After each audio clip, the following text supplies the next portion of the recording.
Okay, I think Laura, I can start now. It looks steady. It's about 70, 80.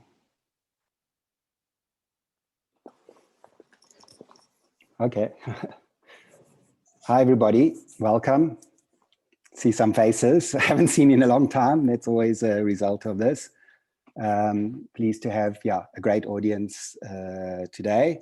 My name is Hilton Judin. I'm an architect at the School of Architecture and Planning at Wits University.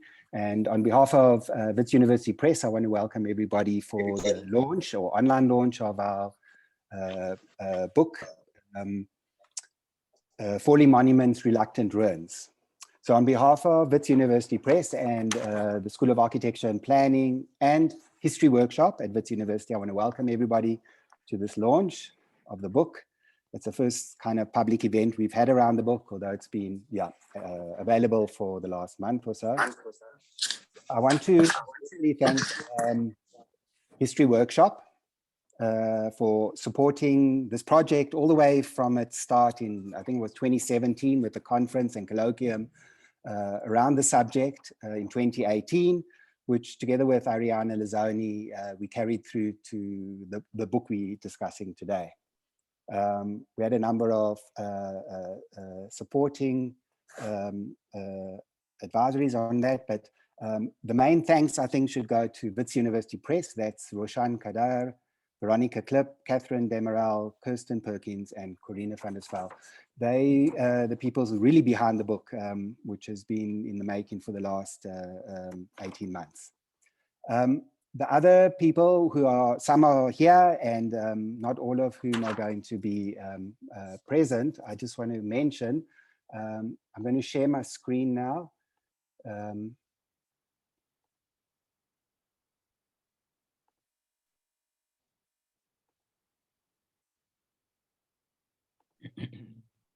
I hope it's coming through.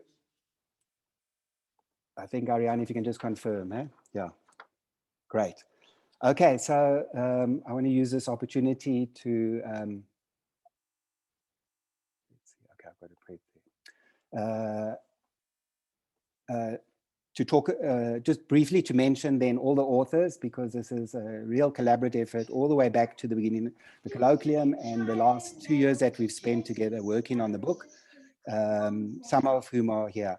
So it's Mucha, Musemwa, Faizi Balam, Eric Itzkin, Temba Middleman, Nari Mokoto and Mulema Moloy of Made You Look, Sally Gall, Kelly Gillespie and Ariana, who's here, Roshan Dadu, Barbara Morovich and Pauline Guinard, Yasmin Mayat, Brendan Hart, Ali Kangwane, Tara Weber, Cynthia Cross, Gulam Vayed, and Nnamdi Elleh. So some are here, some are speaking, but I want to thank them all. I've got the names of some of the projects and they're listed there. Just to remind you, the book is for sale. Wits asked me to put it, and it's available on most platforms in South Africa and abroad, and of course at Wits University Press and some bookshops around here. And that's really what this is about. So I'm going to talk briefly on the book and then a little bit about my contribution, and then I'll introduce other speakers who will all speak briefly on it. And then we're very excited to have Jacob Dlamini here from the States, who's going to be discussant or talking about the book, and I'll introduce him at the end. We hope the event takes about an hour, and if there's a little bit of time, we'll have some discussion amongst us participants. So in this book, contributors are asking what form rehabilitation takes in mediating between disparate poles, containment and restoration of distressing sites over disbursement and dissemination of new narratives. So it's a new narratives I want to focus on. In what sense do these historical forms, familiar to us from decades past, engage with the political, address the demands of a polarizing conditions of repression and remembrance, pitting official public remembrances against private individual experiences?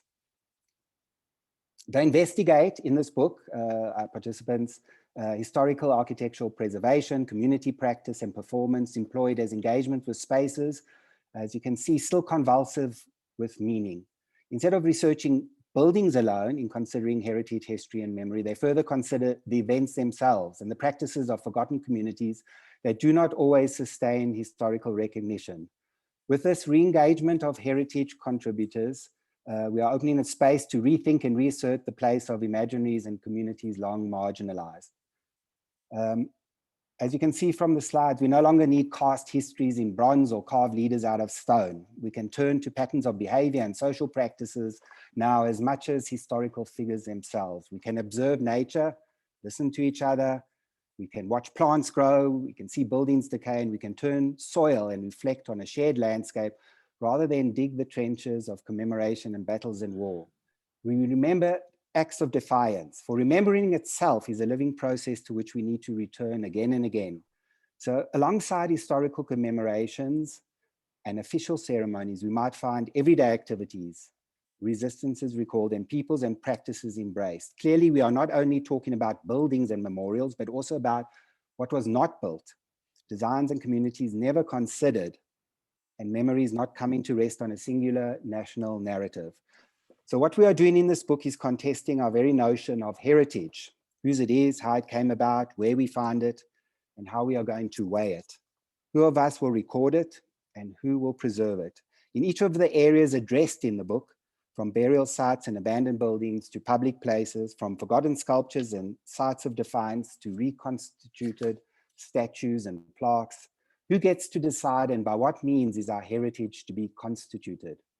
If heritage is not merely to be a record of historical value and collection of old edifices and objects, it will depend then in what ways it reflects a community's practices and recollections. And in this way, that our authors have responded to collectively and are regularly engaged with the subjects at hand. There's no easy way to move past conflicts over commemoration or the communities embodied. In the end, it is these debates and sagas, historical embroilments, and conflicting and conciliatory views that constitute a deeper sense of heritage as a shared cultural practice passed on to a nation, not haunted, but instead strengthened by our past. And of course, we recall what's behind all this. I want to just highlight for my particular piece, which I'll talk on briefly on the Apartheid Pass Office, because it's really around the Pass Office itself that this whole project came together. So in my earlier experience with History Workshop, so some of it dating back to the 90s, I did again see a number of people in the early 2000s, and we recall here Phil Bonner, who together with History Workshop and a number of people, some of whom are actually contributors to the book, started working around the a pass office to imagine some kind of project. And I think in many ways, the book itself is a result of that. And I talk about in my piece, the heritage of destruction. And I recall in colonial times how the destruction of buildings, and in our case, in Soweto, in 76, with the West Rand administration buildings, serve as a kind of pivotal point in memory and building. So memory and pedagogy could better be enabled through an activation, and that's what I want to raise here then, preservation. For these functions cannot be rendered useful and compliant in buildings as neutral vessels through reduced palettes of materials and colors. And I can't tell you how many times I've grappled with the building to try imagine a way to bring it not to ruin, but as a place of memory. So even here in a building such as this, narrative, audience, and commemoration that are required will not necessarily be manifested in the construction process itself, in the architectural process. Teaching history, remembering the power structures and planning it entailed, especially in a building like this, and fostering a critical understanding of all aspects of public engagement that would be incited in the preparation of such a building. Meaning is never fixed, just as these spaces are not static, bound as they are with the culture and identity of the city's inhabitants whose presence has radically evolved. So which communities and how would they be engaged in acts of remembrance would lie at the heart of any attempts to address such architectural conjectures. Ultimately, the lives and communities growing alongside would demonstrate most poignantly a freedom from the weight of this historical, in this case, bureaucratic morass. In this long era of decolonization, a new generation of architects, artists, and activists are reclaiming a past that was never fully bequeathed to them. It's a generation that we're talking about, and reconsidering these sites, amongst whom are many of my students. In drawing together stories of everyday slights and resistance, building could become a project of collecting, collating, and collaboration, and not of historical collaboration, rehabilitation alone. So 80 Albert Street is a communal site of remembrance that could be visited and recalled by a previously excluded public who would put together in their own way and collectively a critical reflective space. So we would not be able to turn aside, but instead aided to delve within the corridors that become an architectural record, the brutal evidence of the relentless administration of apartheid. We would see that dread has been challenged and overcome with individual acts of bravery by collective mass action and the passage of time. Empty, forlorn, vacated, and revoked. This building has not disappeared, it still stands. Instead of presenting the hopelessness of apartheid planning, we could see how it was faced down with the stoicism in which the nation turned matchbox houses and deprived townships into intimate homes and vibrant neighborhoods. And I talk at this point in the piece, or I quote from Jacob Dlamini himself in Native Nostalgia, his sense of township life. But I won't quote now, he's here. Public resilience and activism are still robust and visible in Johannesburg today. And for this building to reflect urban realities, the political legacy of architecture needs to be drawn down into the intricate details of its material production. Though even here, some things are best left forgotten and not all spaces need be revisited. Thank you. I'm going to now stop sharing.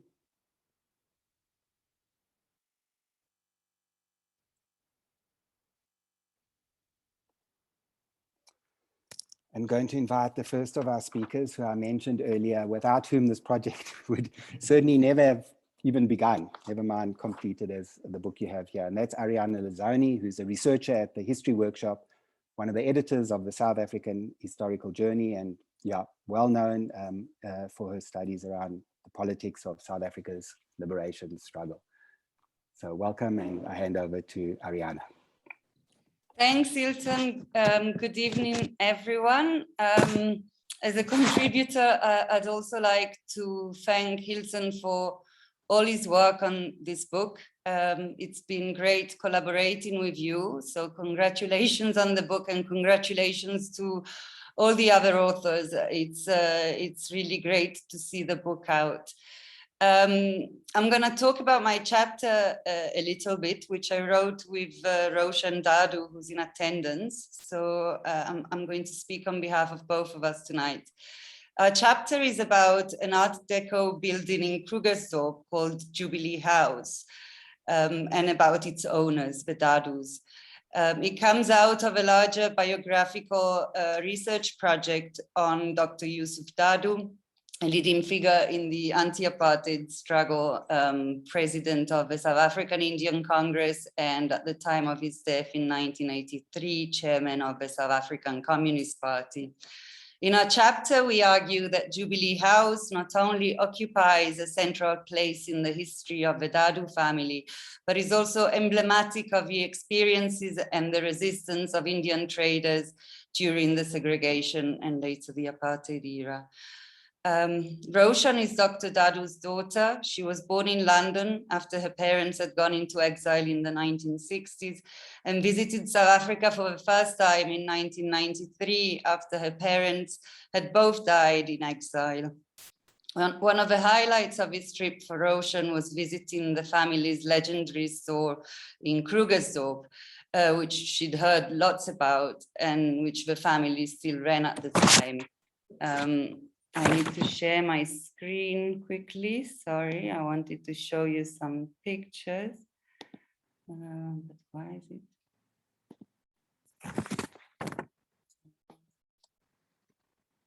Okay. So this is a picture of Jubilee House that Roshan took during this trip to South Africa.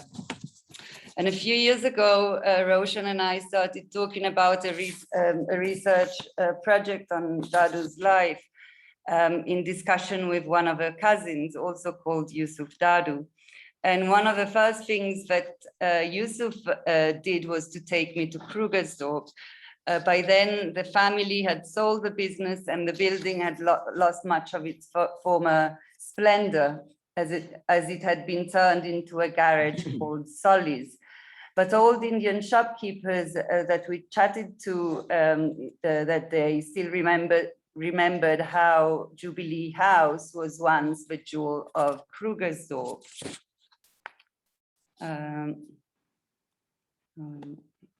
Here is Solly's shop today. So the Art Deco building that you've seen in these pictures is not how the building always looked like. Jubilee House, probably erected in the year of Queen Victoria's Diamond Jubilee in 1897, had been a Victorian wooden structure with a cast iron balcony. The oldest picture of Jubilee House is dated around 1907 or 1908 and is in Johannesburg's Museum Africa. I was really excited,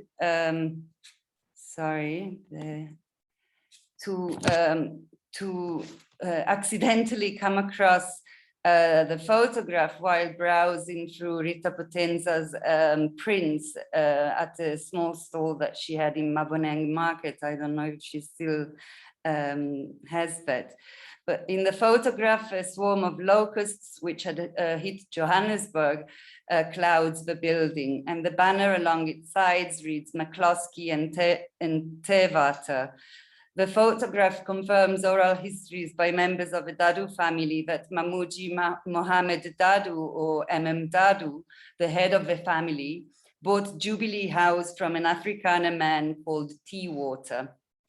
Dadu was Dr. Dadu's father and Roshan's grandfather. He was a Muslim Indian trader from Kolvad in Gujarat who had arrived to South Africa as a passenger Indian in the 1890s. He followed the route of many other Indian immigrants at the time, which indeed remains a common pattern of migration to this day.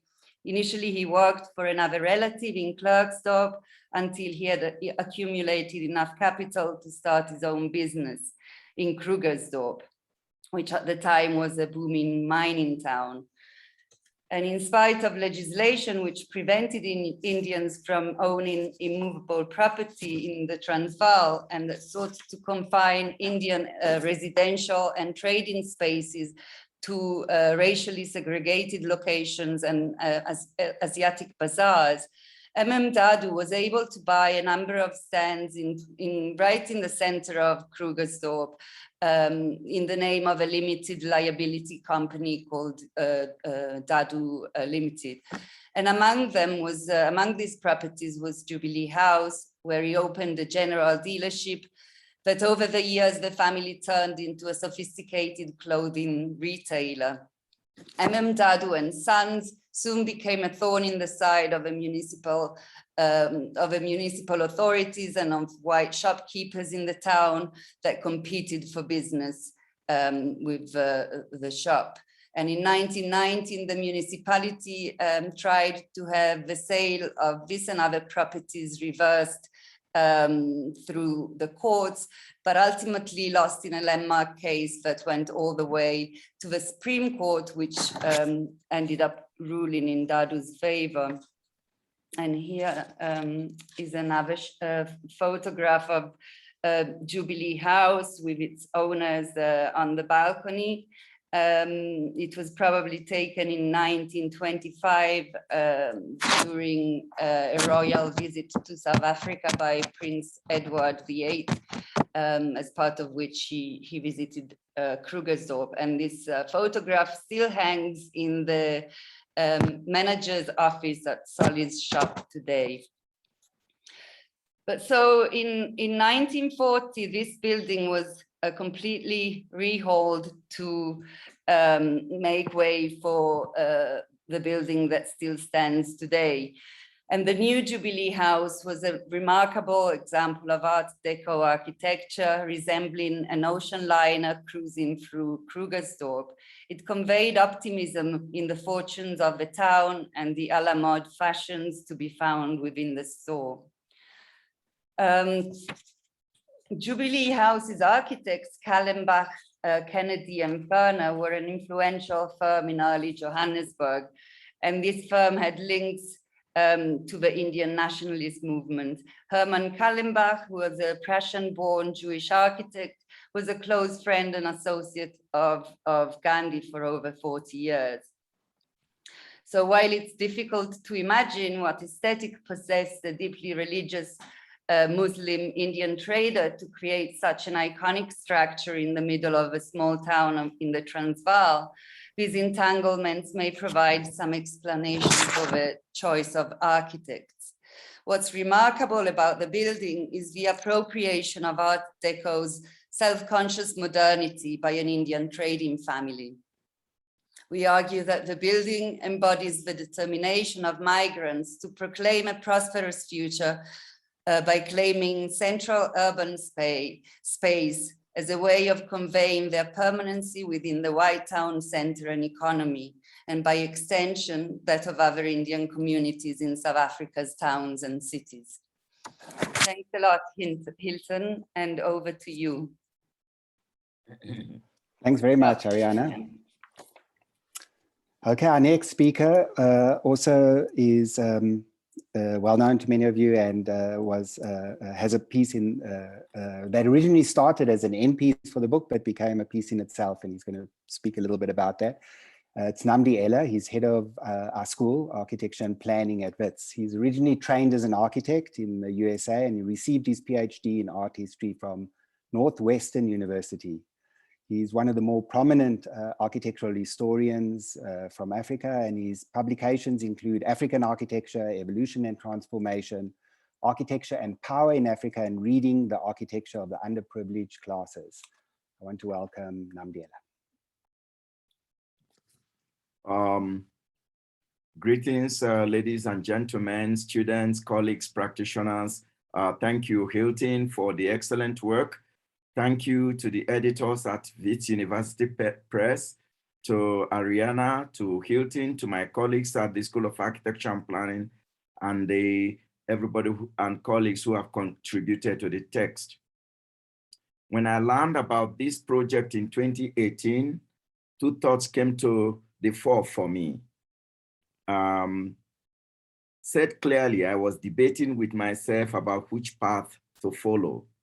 The first one for me was to address the topic as it was framed eloquently in the problem statement, which Hilton has underscored again this evening. Following many men's reluctant ruins, the persistence of the past in the architecture of apartheid is an African problem caused by colonization and the incomplete project of decolonization. The first position reminded me about Africa where governments do not last, the place where often they are overthrown. Technology is not possible always, except it comes from Europe, abroad, or from Japan and China in recent years. The second debate I had with myself was for me to pay close attention to what was happening in the world and explore what those things have in common with the African experience.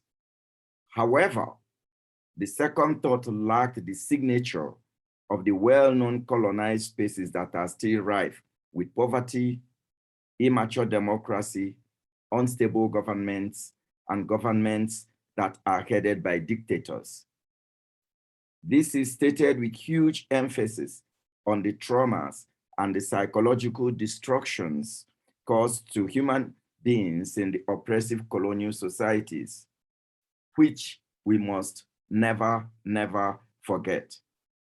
It also occurred to me that monuments of colonization that we are examining may be the shadows of what we are actually looking at.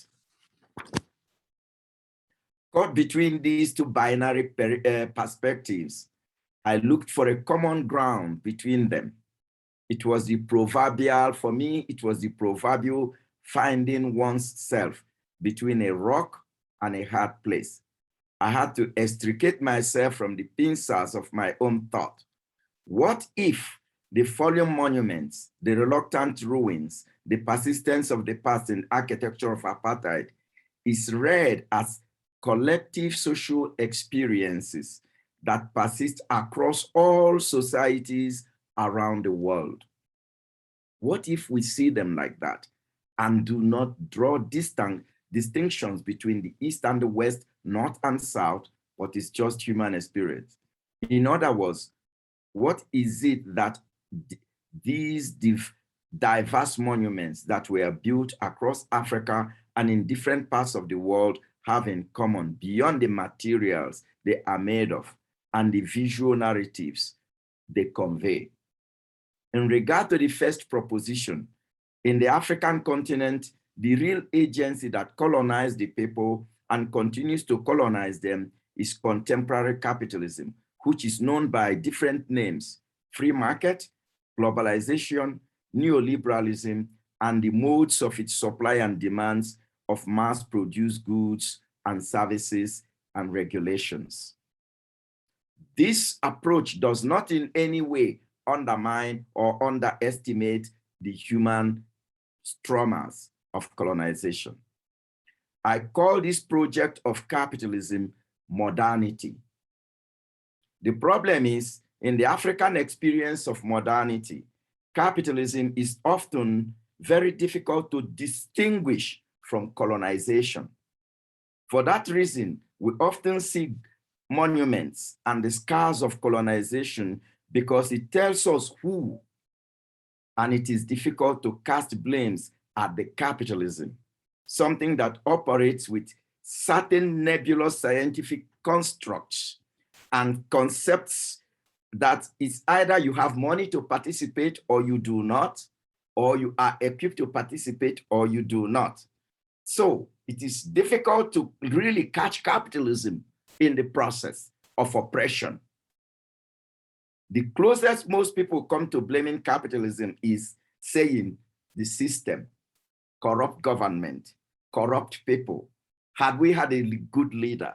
That's the closest, but it is the shadow. Africa's entry into global capitalism, that is modernism and modernity, may have begun from as early as the 15th century, when the Portuguese and Africans began to trade along the coastal cities. In Europe and American histories, we would call this period the Renaissance. The narratives goes that the trade morphed into slave trading, and in the third period, and it emerged into the 19th century, late 19th century, into colonization. The expanded European settlements in certain parts of the continent, Europeans and the colonizers then built infrastructures, which we are interrogating today. For me, the infrastructures, the fallen monuments, may be the shadows of the real colonizer, capitalism. I do not again underestimate the psychological traumas of colonization. However, after World War II, an independence movement began, and many countries succeeded in gaining independence in the 1960s, with Ghana being the first in 1957.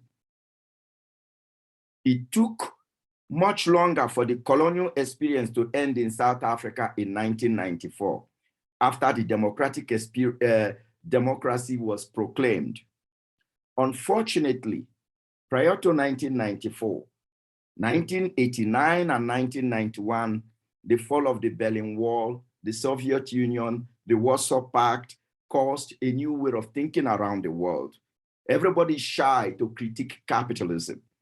We now call it neoliberalism. We now call it globalization. We now call it all sorts of names, sustainability, protecting the environment. This is the middle class way of being shy, of not facing the reality of what is actually colonizing humanity. In the second trajectory that calls for, that put me between the rock and the hard place, I would mention a few items. The Jasmine Revolution of 2011 or 2012, that is what we call the Arab Spring.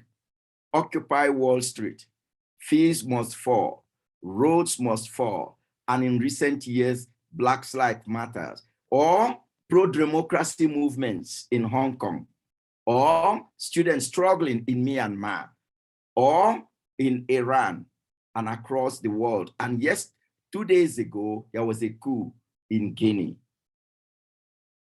Viewed as unique regional occurrences, they have nothing in common. But viewed as deep down, something unites them. The struggle for how we participate in the global economy and determine our lives. But this track smacks at everything I have been taught about democracy, civilization, and progress, because of course Europe is stable. Europe is the center of attraction, including the United States of America. How dare Nnamdi compare Europe with Africa with a fledgling democracy? What about the Catalans who are struggling for democracy to break away from Spain, one of the oldest countries in the world in modern history? Something happened in 2019 that began to change my thinking to say, look closer. And that was the death of Robert Mugabe in Zimbabwe. And at the same time, Franco, who had died decades earlier in 1975, was being exhumed from the Valley of the Fallen. I was expecting that President Mugabe would be buried in Heroes Acre in Zimbabwe. What did they have in common? One from a rich country, one from what we call developing country. Both ruled their countries for only over 2 decades plus nearly 3 decades. What they have in common is human beings. And finally, January 6th, 2021, broke the pipe loose, let the cat out of the bag.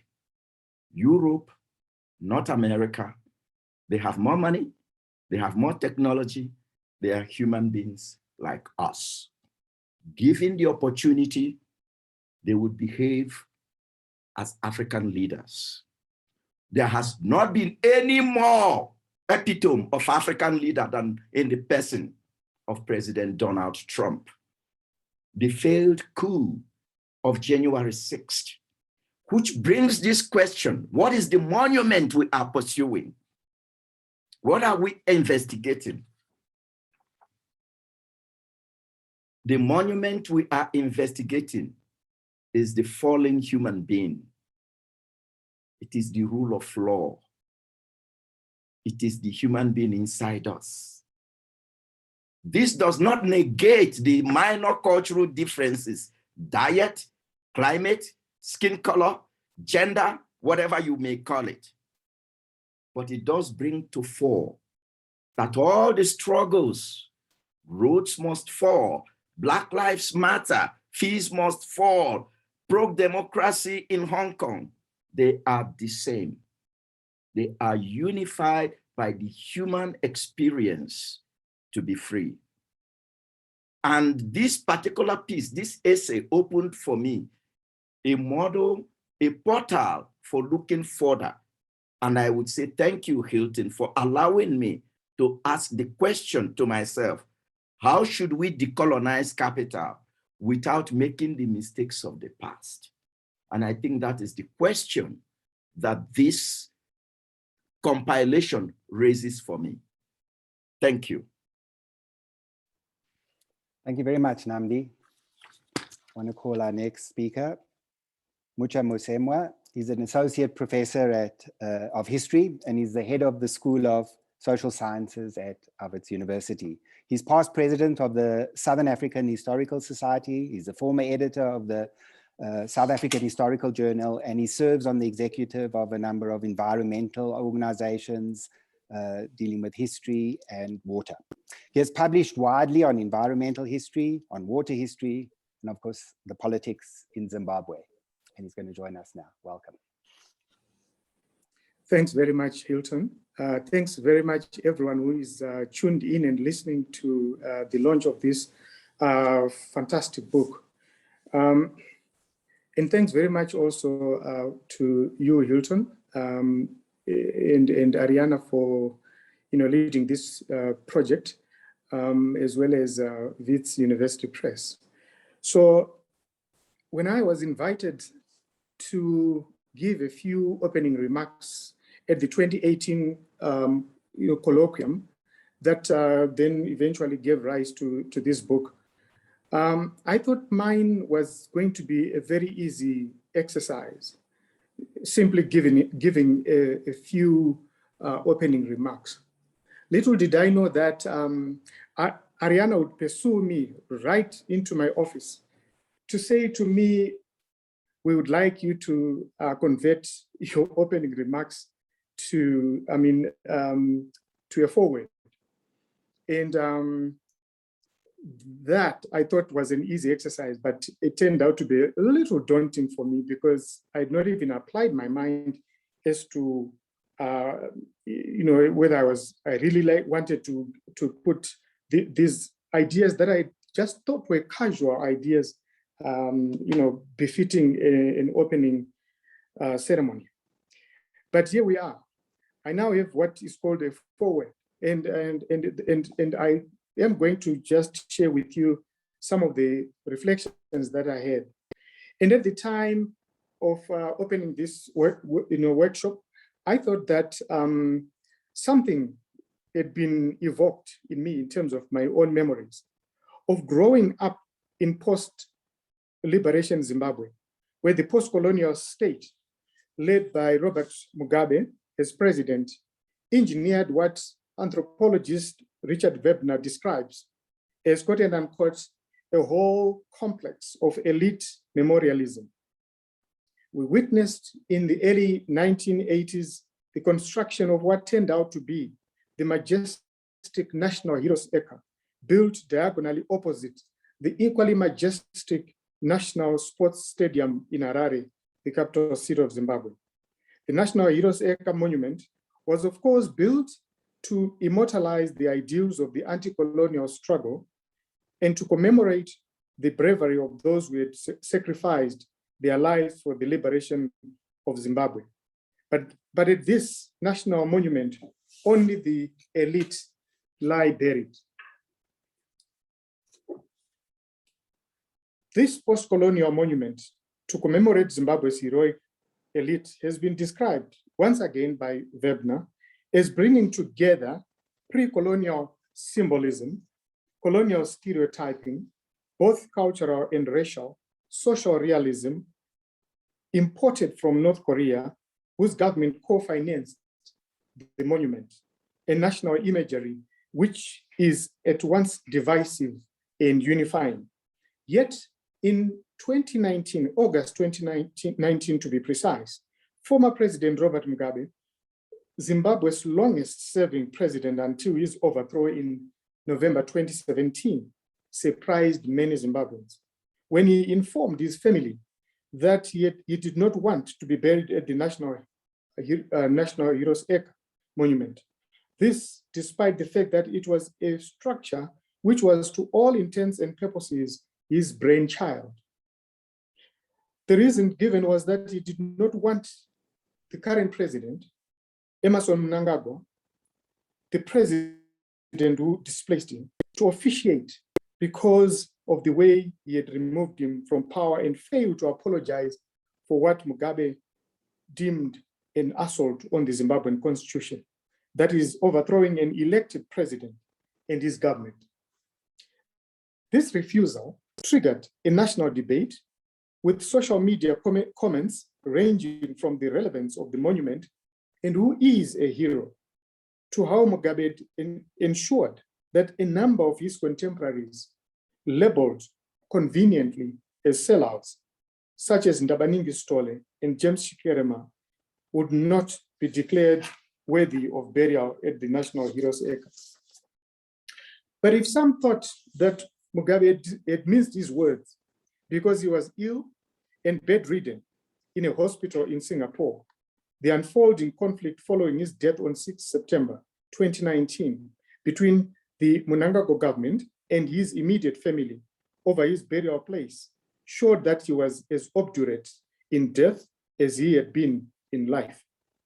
A day after his death, the Zimbabwean president moved swiftly to declare Robert Mugabe a national hero, the country's highest posthumous honor. With only a few recent exceptions, declaration of national hero status automatically meant burial at the National Heroes Acre. The official state funeral for the former president proceeded as planned, but did not take place at the National Monument as with previous heroes. Instead, it took place at the National Sports Stadium, less than a kilometer away from the National Shrine. From there, his body was taken to his house, the Blue Roof, as it is known, and not to a military morgue. The government announced that the burial awaited the construction of a mausoleum befitting his status as the founding father of the nation. But his family protested and reiterated that he would be buried in his rural birthplace in Zimba. After much shuffling between the government and the Mugabe family and traditional healers from his clan, Mugabe was buried in a private funeral at his rural mansion on 28 September, 22 days after his death.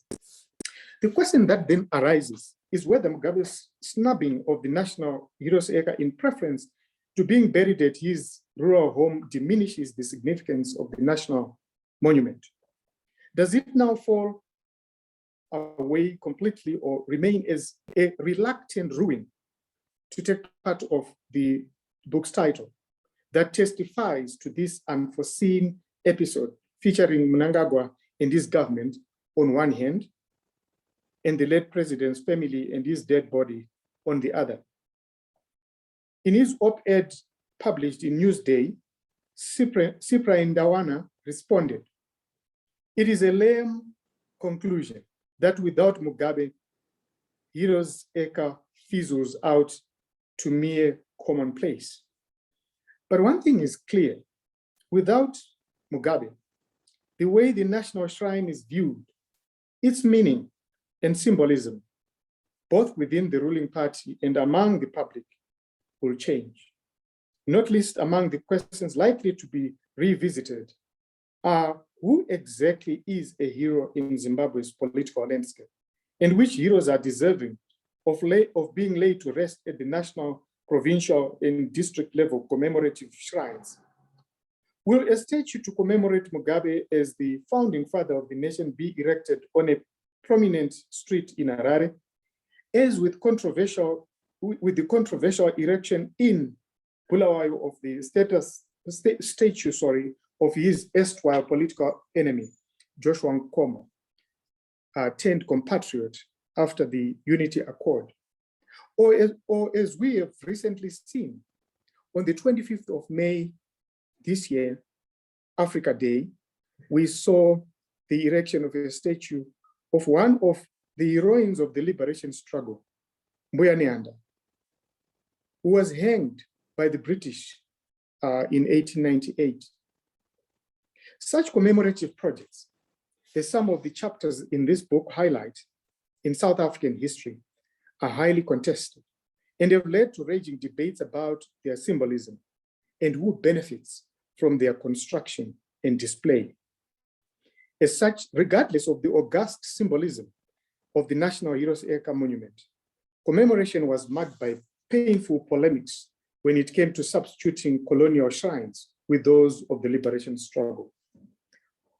For all its sharp anti-colonial discourse, the ZANU-PF government was, I go back to Webner again, reluctant to obliterate the Rhodesian memorials of the Second World War, even for the sake of anti-colonial reinscription.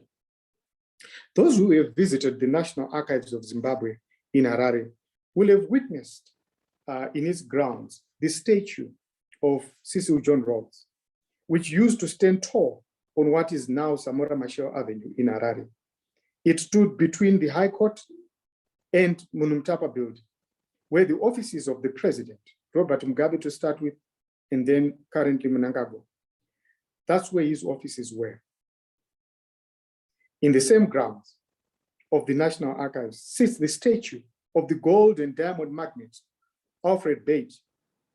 Reflecting on the fate of Zimbabwe's colonial monuments, the Zimbabwean writer Farai Mudzingwa recently bemoaned the fact that despite the initial swift changes of colonial names of streets, hospitals, schools, and rivers by the Black government of Zimbabwe, what once again raises eyebrows is the marble statue of David Livingstone, which stands to this day in the courtyard of Munumtapa building, a short distance from where Rhodes' statue once stood.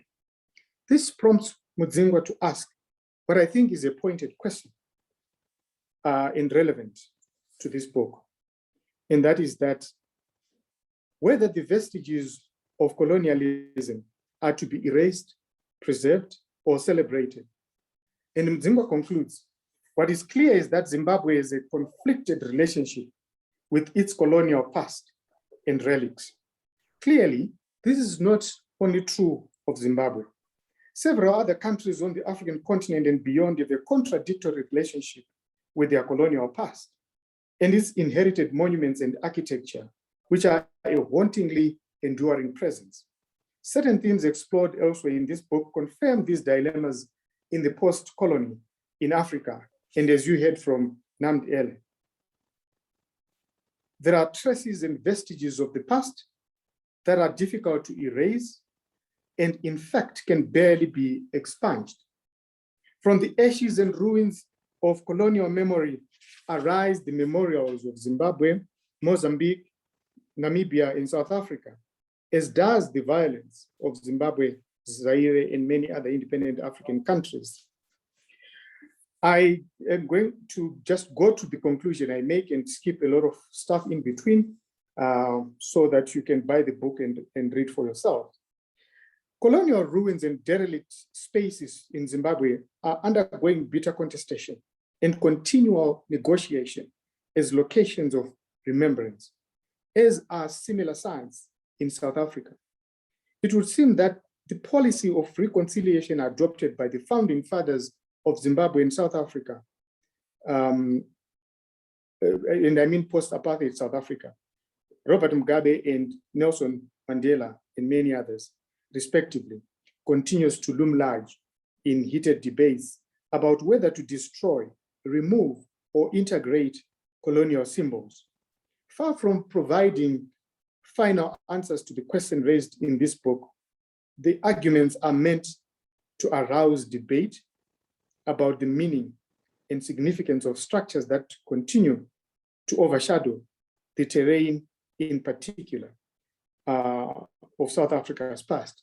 And I just want to be a little bit provocative, and I hope it really gets provocative, or it allows people to think more beyond the question that we are attending to today, which is what do we do with wall of memorials and political architectural remnants? I'm not so much thinking here of remnants because we tend to think of the colonial monuments, but I really want to, I want people to begin to think along these lines. And I put this question playing around with the one we have. What do we do with new ones, right? New memorials and architectural symbols. What do we do with these new ones that are being built in the post-colonial and post-apartheid era, especially when monuments and statues are brazenly built despite people's protest in the face of a pandemic of disease or diseases, hunger, poverty, such as we saw when the Mbuyane statue was erected in the center of Harare, despite people protesting that we are in a pandemic, we need all the money that you put into this statue. This money could have really gone a long way to buy medicines, to renovate hospitals and what have you. So we also need to go beyond just the remnants, but to think of the new ones that are being built within a democratic South Africa. What does it mean?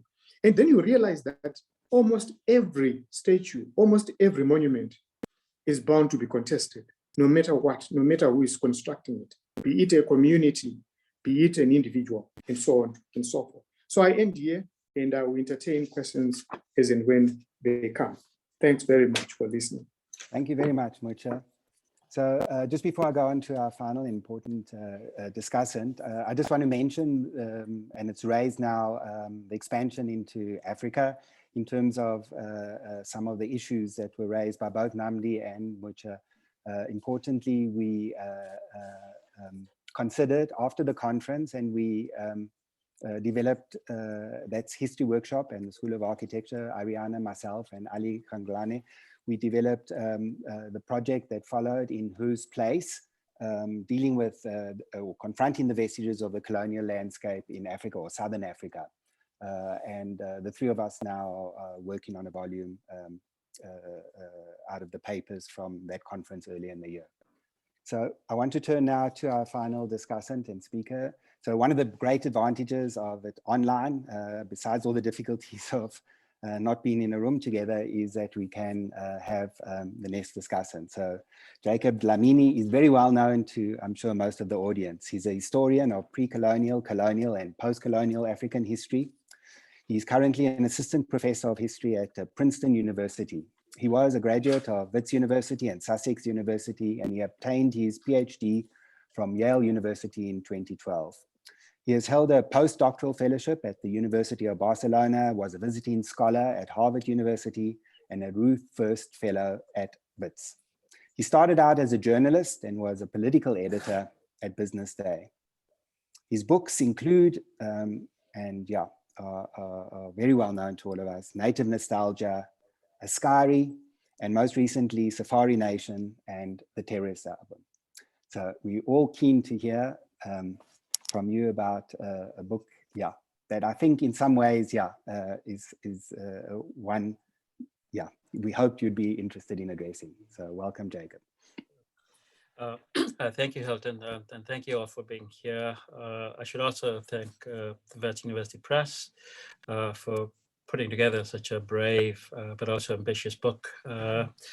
I should start with a confession. Like some of you, I imagine, I can't walk past the Mandela Monument at Sandton City without wishing that I had a limpet mine to put right between the legs to blow the thing up, because it's so kitschy and so ghastly.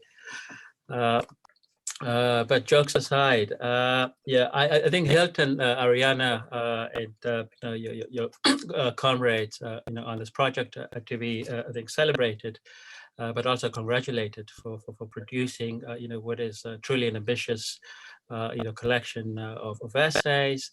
And of course, those of us who swear by, Hilton's prior, project Blank, will know what ambition means in all kinds of good ways. So this is great. So thank you very much. And I also noticed in the chat. Sorry, I can't resist. I noticed in the chat that there was a question about whether this book is just about Gauteng.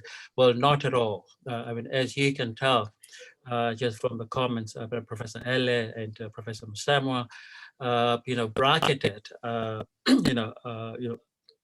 bracketing the different contributions, in the book, Professor Musemwa's, observations about, what to do with Mugabe and what to do with, post-colonial monuments in Zimbabwe, and Professor Elleh's, observations about what Nkrumah sought to do, visually, in Ghana post-independence.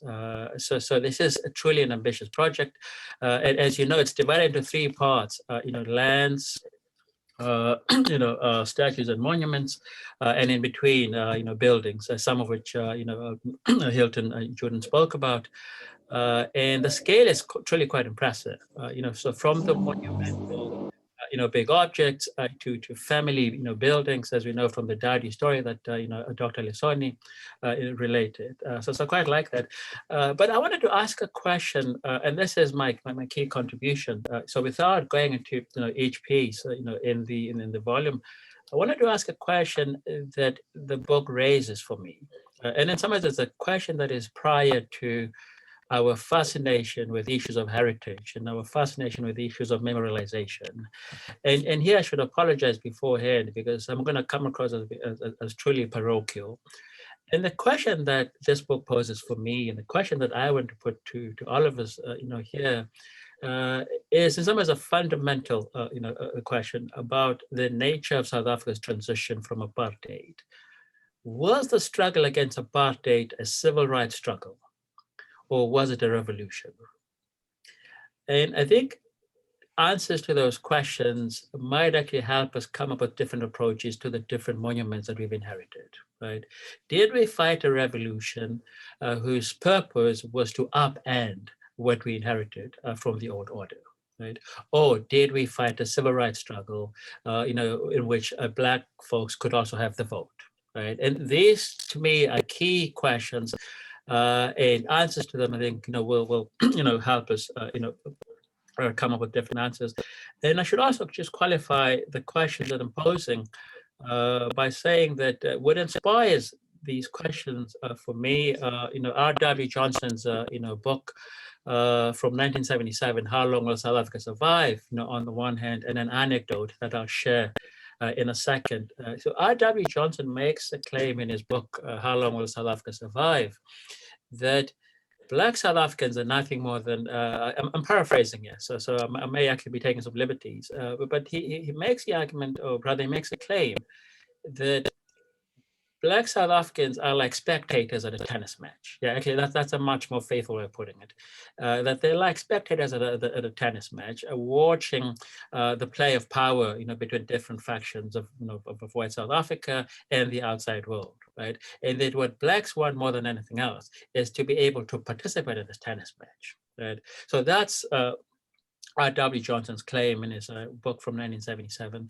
And he then jumps from this to make the argument that, Black South Africans, of course, this is 1977, so a year after, Soweto. He then jumps from this to make the claim that, Blacks are not interested in sabotaging the infrastructure, right, that has been built, in South Africa, right? And therefore, the armed struggle is not going to succeed. Right, so that's R.W. Johnson, and now the second part is an anecdote relayed to me by a dear friend who's a journalist, and this came out of an interview that she conducted with someone who'd been a member of Oliver Tambo's kindergarten, if we may call it that, in exile. And this man was telling my friend a story that Tambo had told his kindergarten, right, and the story was that Tambo was not particularly interested in a fully fledged armed struggle because he believed that for the ANC to succeed, it would have to inherit a sophisticated infrastructure, which would then allow it to provide the kinds of services, which then allow it to become the kind of state that South Africa could become: open, democratic, sophisticated, et cetera, et cetera. Right. So these are the two frames, that I have. So this idea that even as, the ANC was committing itself more and more to the armed struggle, right? Oliver Tambo, as president at the time, was not overly committed to this because he didn't want everything blown up, right? Blow some things up, but don't blow too much up, right? Because you have to inherit this at the end of the day, right? And these are the two things that frame my observations, right? What R.W. Johnson has to say in 77, and the story as told about what Oliver Tambo said about the ANC's commitment to sabotage. And then this brings it back to my prior question. How are we then to approach these monuments? right? Do we approach them in the form of an inheritance, right, that comes out of the success of a civil rights struggle where Blacks now have the vote? Or are we to see these as, described in the book, and this is best captured by the title, Falling Monument, Reluctant Ruins, right? Or are we to see these as these remnants or these relics, right, of an order that was not totally upended? Right, the revolution did not succeed, and we see this, right, in the form of these monuments that stare us in the face every day, and we don't quite know what to do with them. Right? And all of this is to say, so thank you very much for a wonderful volume, for a thought, provoking, series of essays, and of course. It's for the reader to get into each one of these. And there's a lot here to pick up. And again, to go back to one of the questions in the chat, this book is about South Africa broadly defined, but it's also about South Africa in Africa, right? It's about South Africa in the world. There are references to Eastern Europe, there are references to other parts of Africa, references to other parts of the world, right? There's material, Gulam Wyatt's essay, for example, on Durban is quite impressive, and we could go on. Cynthia Cross's essay on Mandela in Cape Town, a much more acceptable monument, in my opinion, compared to that ghastly thing that we find in Sandton City. So there's a lot in this volume, for you to work with. And I just want to leave it at that and say thank you again, Hilton, Arianna, and your comrades for a wonderful, volume. Thank you. Thank you, Jacob. Although we had time, I'd like to take just a few questions. I know you have to leave maybe in 10 or so minutes. And maybe let me just turn it back on you. One of the issues, if I go back to the start of the project with the pass office, that it's a building, I know, all the way back in the 80s when I started working on this, when it was sort of being dissolved. It was, for me, a start of a career because I happened on the building one day when all the documents were being thrown out, literally plans, files, everything on the development of Soweto, passes, everything were literally being thrown in the garbage can. And I happened to have collected some and became start of career and fascination and a whole lot of work that I pursued over the last decades on apartheid planning. And the building then obviously remained with me. And when I returned back to Johannesburg at some point in the 2000s, fascinated me that it was still around. It somehow never disappeared. It was being inhabited by different people now. It had become a clinic, a church venue of different kinds. And I won't go into everything, but it remained over the last decade, really, since many of us started looking and wondering, how do we deal with this? A building that somehow we couldn't touch, we couldn't begin to work with. Not only was it complicated by the internal structures of the city, but there was something else that we didn't immediately recognize, but we only knew from the fact that there wasn't a whole lot of discussion around it. We couldn't excite discussion. It was a building that seemed best forgotten, best left behind, and maybe the building that should have been destroyed. And why is it still here? And I just want to say this notion of dwelling on the past, being trapped in the past, is one that seems to be different for different people. So as a historian or somebody like myself fascinated or working on it, it becomes a part of life. But what I know from my students, it's not something they can dwell on. So I want to just ask you about that. I think it's a question that connects both our disciplines, history and architecture, in a way, and the problem you posed, is going back to these. Should we continue to dwell on the past? Is it better left aside? I really cannot answer that question other than to say we've kind of moved on and we've dealt with it in this way, in a kind of an academic fashion. Yeah. And I might have started with statues like that, but I didn't finish like that, because I think what you're saying, the sheer violence of the presence of many of these statues and these buildings in the country still today shocks me often. You go to them, So maybe you can just say something about that in terms of your work and your understanding. And then I know Arianna will have something to say about what you raised then, the specter of sabotage. because it is something she's working on. So maybe she can comment on that. Yeah, Hilton, thank you. I mean, I guess one way to answer your question is to refer back to a sentence in your introduction, where you say, very boldly, right, that monuments have no history, right? Short sentence, very powerful sentence, right? And I take that to mean, monuments have no history in the sense that they are of the present, right? They might have been built in the past, but they are of the present, right? So they never have a meaning frozen in some deep past somewhere, right? They're constantly with us, and the meaning that these things represent is constantly, put in our faces, right? And we have to deal with that and come to terms with what this means, right? I think that's one way to think about it.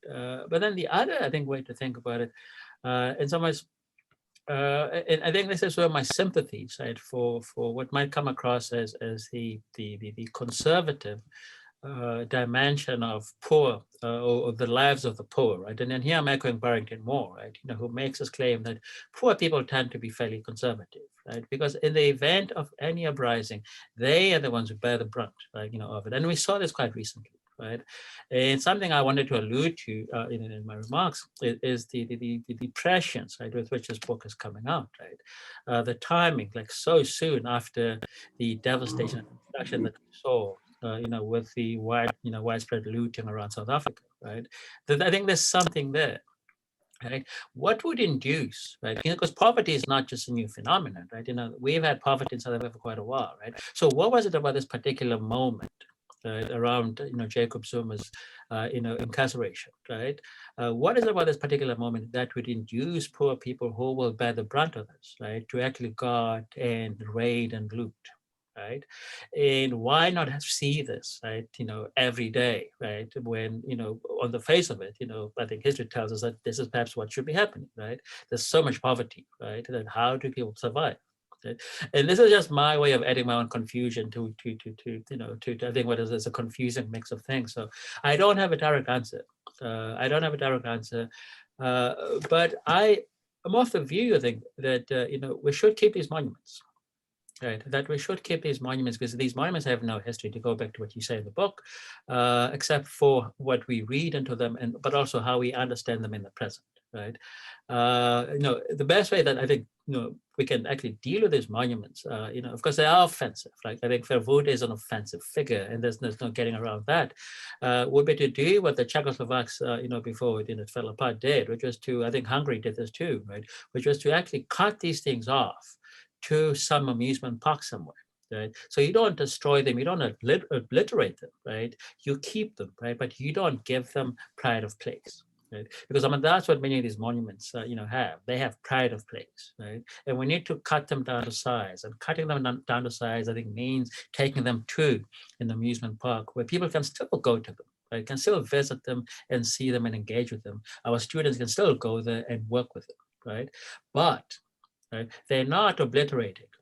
Because I think that the premise, right, upon which the call for obliteration rests is this idea that you obliterate roads, right, then you've obliterated that part of history. Of course, we know that is not true, right? I should stop here.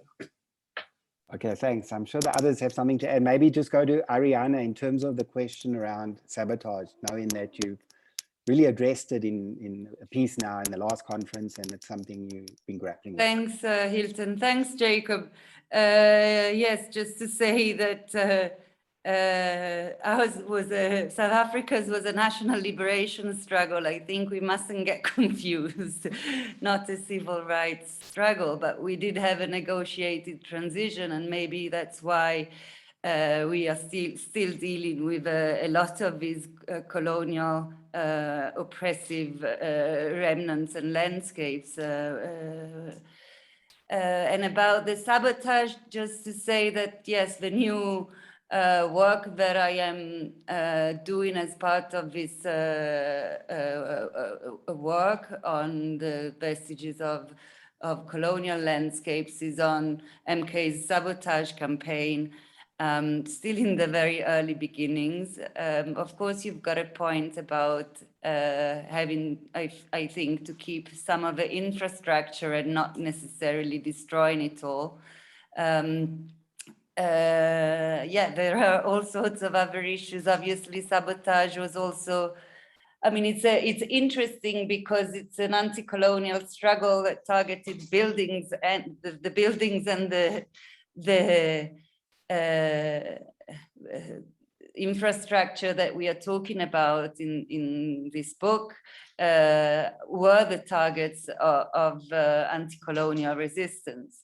But they were meant, yes, to have both an economic effect, so to damage the economy of the apartheid regime, but also we know that the effect that they were also meant to have was symbolic and psychological, and that was perhaps the biggest success of sabotage was that, not necessarily the economic aspect.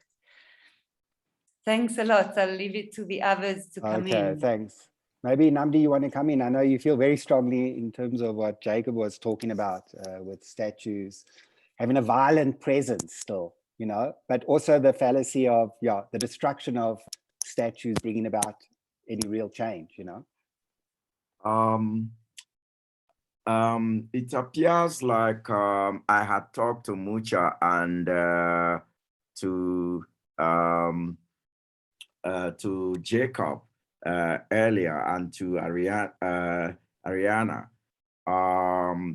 When we started, I had no idea that I would present a crucible that dovetails into Otambo saying, hey, don't destroy the veins of capitalism. That's what Jacob is saying.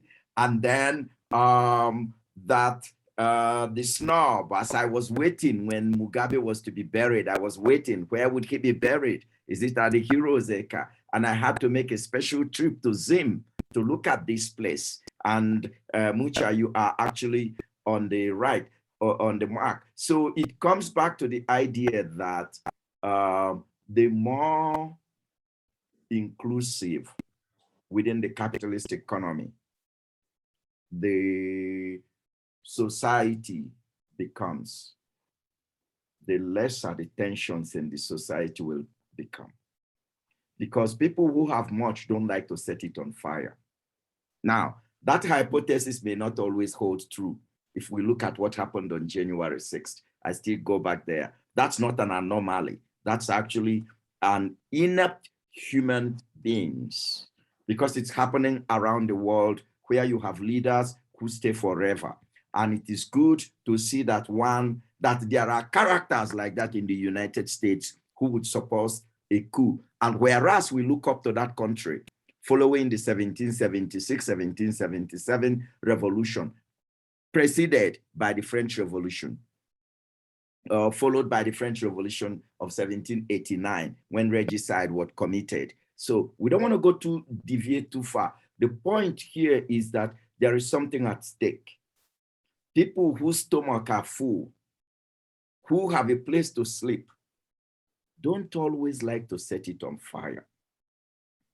When you have riots and people set things on fire, who does this arsonist? Where do they set the fire? Whether it is a protest, what neighborhoods? Where do they go to set the fire? Or where do they go to do the looting? Do the rich come out to loot themselves? No. So I go back to that shadow that these monuments cast and call upon us to look for ways. What we need to be thinking about is, how do we make sure that we register every African citizen into the capitalist experience? I call it registration for full participation. It's not about violent revolution. We've had plenty. And so I would leave it there. And that is what I mean by sabotage. That is people struggling for crumbs. There are ideological differences. But with that, the state begins to rise up to protect law, order. What is meant by law and order is the protection of property and the safety of human beings. That's what law and order means. When the state starts to claim monopoly on power. Anyway, you raise very important questions, and Arianna has alluded to it as negotiated transition. So that negotiation now must continue to yield fruit, and it must continue to benefit all. And it is in those areas that things would begin to clear, the clouds would begin to clear. Okay, thank you for that, Nnamdi. Maybe, yeah, Jacob, do you want to come in, and then maybe a last word for Mucha, or maybe Jacob, Arianna, and then Mucha. I just wanted to say thank you. I have to go and teach. And I'm so sorry I have to take off. This has been a great conversation. And Professor Elleh, I will take issue with you, because I mean, there's a lot to take issue with. It's been, what, 25, 27 years? And, we might have, relatively less poverty than we did, but, inequalities has increased to Yes. obscene levels, right? Yes. And it's also quite significant, I think, that the looters are actually people with jobs. That the looters are, people with good. I mean, I was reading a report by some Transnet manager who was on 3.5 million a year, still stealing money, right? And that for me is quite telling. It's quite significant. But on that note, I'm sorry, I'm being a coward because I'm saying this, but also having to leave. Okay, But you said it before. So much. Yeah. So Thank you so much for joining us, and yeah, we Thank you. appreciate you from the US. Thank Goodbye. you. So, Thank you. Arianna, you had a word, and then maybe Thank Mucha, you. yeah, just to finish off. Arianna, yeah, do you want to say something? No, I think let Mucha go, because he hasn't had a chance yet. I think I'm fine. Thanks. Okay, thanks. Mucha, do you want to have the last word? We had our time. The last word, what can I say? I was going to simply make a very quick response to the very important questions that have been raised by Jacob, and simply say that the last paragraph of my small contribution was beginning to address what he was raising. Many a time we've heard that Zimbabwe underwent a revolution, and some people want to believe it underwent a real revolution, whatever that means, right? But I do think that we need to learn to separate the kind of rhetoric that goes on during the armed struggle, right? It's about destruction, it's about go and bomb, and indeed, so many places in Zimbabwe bombed, including Harare itself. And so destruction was happening at that particular point. I think it was justifiable to do so. But once a government is in power, there are so many forces that are ranged against it, so that it ends up containing all that wish to destroy. Now we are in power. If you destroy, then what happens? Many of you will remember, or might remember, when Julius Nyerere was invited to the independence celebrations in 1980 by the Zimbabwean government. In his speech, he began that speech by saying that, Robert Mugabe, you have inherited the jewel of Africa, when he was referring to the economy. Please don't destroy it. And I think he listened for a while, until when he was beginning to lose the power, then of course the land struggle started, a fast track and land reform began. But one thing that was never destroyed, statues, they were never destroyed. And why is that? And so I can go on quoting examples that demonstrate that. I think even as Robert Mugabe was quite vociferous against whites, there was a part of him that often said, we will not destroy.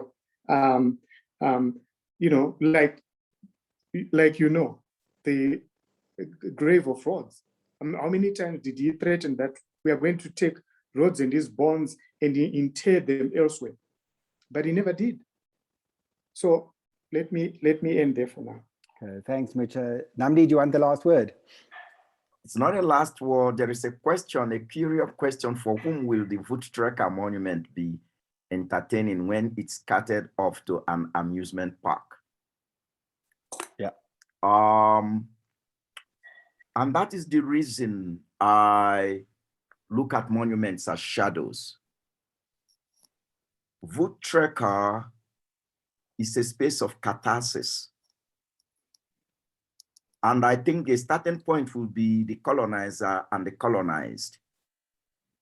To look back, to look at it, what it stood for then, what it might stand for today, what it might stand for tomorrow.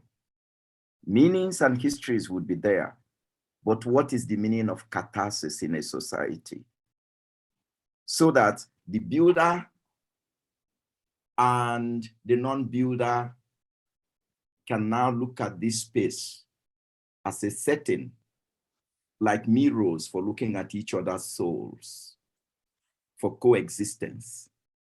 There needs to be a lot of discussion on those monuments in those areas, but I think I should stop there. So that, I think that's an intriguing question that should be reflected upon and followed upon at some point in the future. Okay, so thank you for that, Nnamdi. Thank you again to the speakers, Mucha, Nnamdi, and Arianna. Appreciate having you along, and Jacob, of course, has left. Thank you especially to our audience. We had a wonderful audience. I'm really sorry we couldn't have a whole discussion, but yeah, we're already way over our time. We thought we could do it in an hour, but nevertheless, yeah, we managed. Okay, so a reminder about the book for those interested, and I think there was a whole lot of data around it. We saw the questions and we'll see how we can follow up, but we appreciate, yeah, the wonderful attendance. All the best. Thank you. Bye, guys. Thanks, everyone. Thank you, Arianna. Thank you, Hilton. Thank you, Mucha, for the presentations. Everybody, thank you. Thanks. We'll put up the recording of this launch on the History Workshops YouTube channel in the next few days. So please share it with those who may have missed it. Thanks a lot, everyone. Thank you. Thanks, Laura. Thanks. I'll wait for you to end the meeting, Arianna.